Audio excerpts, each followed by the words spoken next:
Programme news watch میں ناظرین ایک بار پھر آپ کو خوش آمدید کہتے ہیں۔ گزشتہ روز متحدہ قومی موومنٹ نے مختلف قومیتوں کے حوالے سے کراچی میں ایک جلسہ کیا، جس میں مختلف زبانیں بولنے والے لوگوں نے ایک بھرپور اور بڑی تعداد میں شرکت کی۔ اس کے ساتھ ساتھ آج بھی متحدہ قومی موومنٹ کے قائد جناب الطاف حسین نے صحافیوں سے ٹیلی فونک خطاب کیا ہے، اور الطاف حسین کہتے ہیں کہ ہمارے جرنیل مٹی کا قرض اتارنے کی بجائے اس پر بوجھ بن گئے ہیں، میرے دل میں جو آتا ہے وہ میں کہہ دیتا ہوں۔ اس کے ساتھ ساتھ انہوں نے یہ انکشاف بھی کیا کہ پاکستان میں پہلا جو خودکش حملہ تھا وہ ان پر کیا گیا۔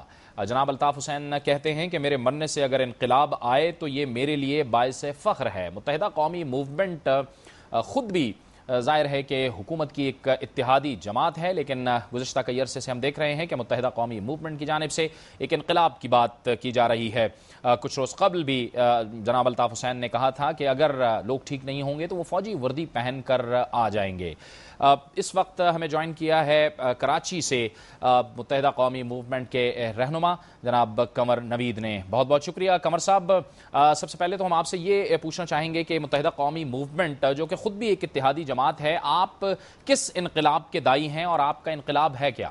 دیکھیں، ہم کل الطاف بھائی نے اپنے خطاب میں اس بات کو بالکل کلیئر کر دیا تھا کہ ہم کسی خونی انقلاب کے حق میں نہیں ہیں، بلکہ ہم اس انقلاب کے حق میں ہے جو پرامن طور پر لوگوں کے ذہنوں میں آئے اور جس کے اوپر امپلیمنٹ ووٹ کے ذریعے ہو، کہ ہم چاہتے ہیں کہ لوگوں کی سوچ تبدیل ہو، ملک کے حکمرانوں کی سوچ تبدیل ہو، اور ملک کے جو برسر اقتدار طبقہ ہے اس کی سوچ تبدیل ہو، ورنہ لوگوں میں اتنا شعور پیدا ہو، بیدار ہو کہ وہ ایسے حکمران جو کہ پاکستان کے مسائل حل نہیں کر سکتے، پاکستان میں رہنے والوں کے مسائل حل نہیں کر سکتے، ان کو اقتدار سے علیحدہ کر اور ایسے لوگ اقتدار میں آئیں جو پاکستان کی بھی مسائل حل کریں اور پاکستان میں رہنے والوں کے بھی مسائل حل کریں۔ اچھا، یہ آپ قمر صاحب یہاں پہ متوسط طبقہ ہے، ظاہر ہے متوسط طبقے کی آپ بھی بات کرتے ہیں، آپ کے پاس جو نعرہ ہے وہ یہی ہے کہ حکمرانی متوسط طبقے کو دی جائے۔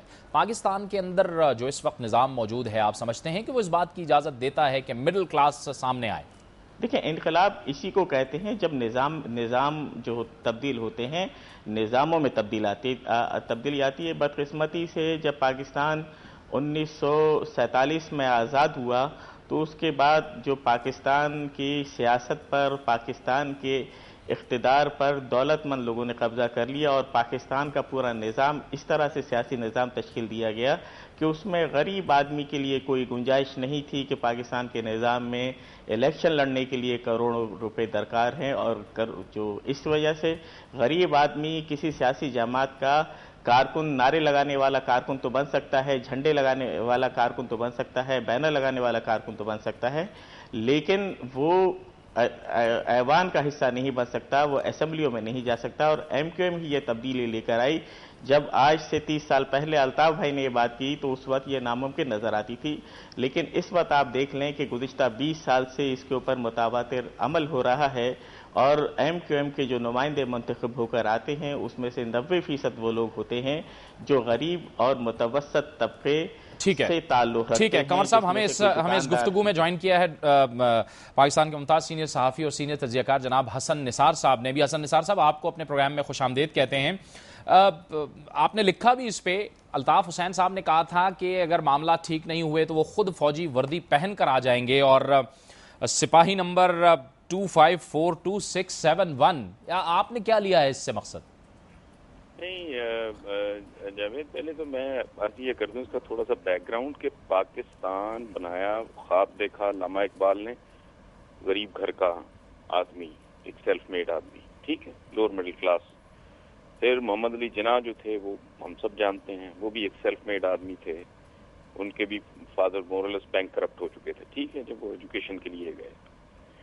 اچھا، یا عوام نے جانیں قربان کی ہیں، اپنے گھر بار چھوڑے ہیں، بربادیاں مول لی ہیں، ہجرتیں کی ہیں، ٹیک اوور کر لیا بدماشوں نے۔ اب میں سالہ سال سے لکھ رہا ہوں، چیخ رہا ہوں یہ بات کہ یار اس سے بڑی دھاندلی، اس سے بڑا فریب، اس سے بڑا دھوکہ، اس سے بڑی بدماشی ممکن ہی کوئی نہیں ہے کہ 80-85%، 90% غریب لوگ ہیں، دولت مند ترین لوگ ان کی نمائندگی کر رہے ہیں، بھاری کی، کسان کی، جس کو 2 وقت کی روٹی نہیں ملتی، جس کے جسم پہ کپڑا پورا نہیں ہے، جاگیردار اس کی نمائندگی کر رہے ہیں. اچھا وہ ایک مزدور ہے، اس کی پوری نہیں پڑ رہی، اس کی کھرب پتی صنعت کار اس کی کر رہے ہیں. اور بے شرمی کی انتہا دیکھیں اور ہماری بے حسی کی، دن دہاڑے اس جھوٹ کو ڈیموکریسی کہا جاتا ہے. اچھا یہ تو ایک بات ہو گئی. اب جو بات کی ہے ایم کیو ایم کے قائد نے، وہ میں نے تو ان کے کسی معتمد سے رابطہ کیا تھا کہ جی مجھے نہیں کمیونیکیٹ یہ بات کو کر پائی جب انہوں نے کہا میں وردی پہن کے آؤں گا، اس کا بیک گراؤنڈ کیا ہے. آئی وانٹ ٹو انڈرسٹینڈ، کیونکہ میں الطاف حسین صاحب کی باتوں کو بہت سنجیدگی سے لیتا ہوں اور وہ لوز بال پھینکنے کے عادی نہیں، بڑی سالڈ ناپ تول کے بات کرتے ہیں. تو یہ بات مجھے سچی بات ہے، مجھے وہ بڑی لگی، بالکل ایبسٹریکٹ تھی. تو اس کے بعد مجھے الطاف صاحب کی طرف سے وہ آیا جس کا آپ حوالہ دے رہے ہیں. سپاہی کے بارے میں کہا جاتا ہے once a soldier always a soldier, ٹھیک ہے. اور ان کو کسی وقت ایمرجنسی کی صورت میں کال کیا جا سکتا ہے. یہ شریک رہے ہیں، انہوں نے یونیفارم پہنی ہے، ان کا ایک نمبر ہے، ڈیلٹا ان کی کمپنی کا نام تھا، وہ پتہ نہیں کون سی 27th ریجیمنٹ یا 25th ریجیمنٹ، بلوچ ریجیمنٹ، ٹھیک ہے جی، یہ سپاہی ہیں. تو وہ انہوں نے ایک بنیادی طور پہ ایک سمبولک بات کی ہے. جو وہ فوج کی بھی بات کرتے ہیں تو یہ ڈیفینیٹلی وہ نہیں کہتے. یہ مجھے نہیں پتا، وہ لوگوں کو سمجھ نہیں آتی یا کچھ لوگ اس کو کنفیوز کر دیتے ہیں کہ وطن کے لیے اگر وردی پہن کے بھی دوبارہ وردی بھی پہننی پڑے، یہ ایک سمبولک بات ہے. جیسے ہم کہتے ہیں کہ انسانی سروں کا سمندر تھا، تو وہ سمندر نہیں ہوتا، وہ انسانی سر ہی ہوتے ہیں. لیکن ایک بات کرنے کا ایک طریقہ ہے، ہمارے ایک ایکسپریشن ہے. وہ جو انہوں نے بات کی باقی تو معاملہ تو ساری صورتحال تو ہاتھ سے نکل چکی ہے. یہ پولیٹیشینز کے، میں آپ کو سچی بات بتاؤں، روایتی ٹریڈیشنل کنونشنل پالیٹکس کے ہاتھوں سے معاملات نکل چکے ہیں.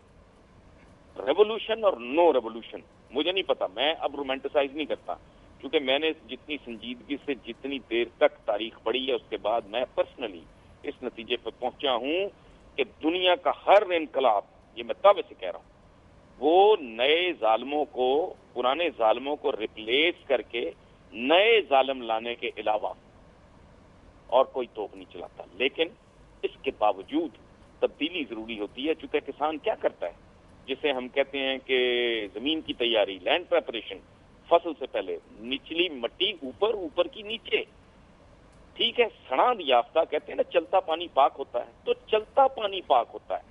اس طرح کا سڑاند یافتہ پانی جو اس ملک کی سیاست اور یہ جو اشرافیہ 60-62 سال سے 63 سال سے مخصوص لوگ قابض ہیں، یہ فلوئنگ واٹر نہیں ہے، یہ جوڑ ہے. اسی لیے اس میں گندگی ہے، اسی لیے اس میں تعفن ہے، اسی لیے یہاں تباہی کا یہ سٹیج آ گیا ہے. یہاں بہت بڑی میجر تبدیلی کی ضرورت ہے. کاسمیٹک چینجز کا زمانہ گزر چکا. بہت بہت شکریہ، بہت بہت شکریہ جناب حسن نثار صاحب آپ کا، اور بہت بہت شکریہ کنور نوید صاحب، آپ نے ہمیں کراچی سے جوائن کیا. پروگرام نیوز واچ میں وقت ہوا چاہتا ہے ایک بریک کا، اور بریک کے بعد ہمارے اس پروگرام کا سلسلہ جاری رہتا ہے.